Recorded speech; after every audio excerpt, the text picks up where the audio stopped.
大家好，这里是百味厨娘。韭菜花非常有营养，今天咱们就用韭菜花来给家人做一份非常好吃的美食。先把韭菜花放进盆子里边，倒入适量清水，把韭菜花清洗一下。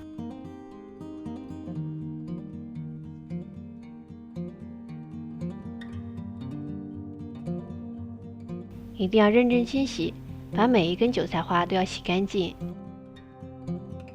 放在案板上，切掉根部的这些不要，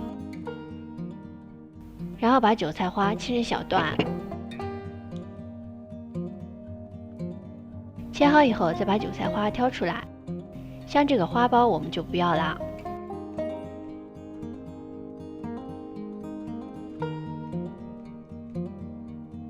把韭菜花直接装进盆子里边，倒入适量清水，再次把它淘洗一遍，一定要清洗干净。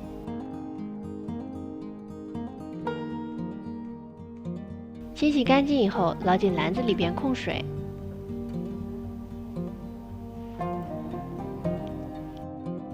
小碗中打入2颗鸡蛋，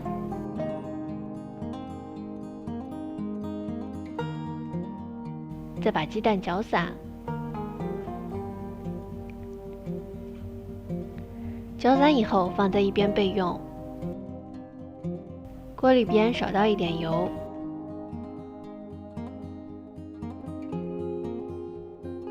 油熟以后，我们先来炒鸡蛋。鸡蛋炒香以后，把它铲出来，用锅里的底油炒香蒜片。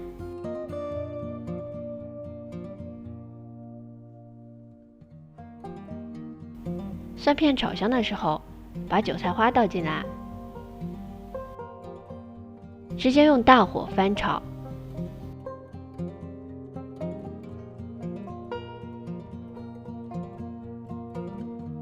韭菜花变软的时候，把鸡蛋加进来，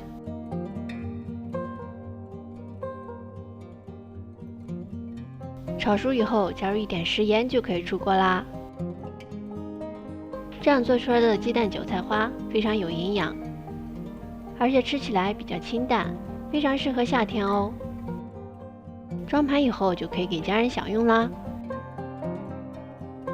一道非常有营养的菜就做好啦，常吃对身体非常好，要给孩子常吃哦。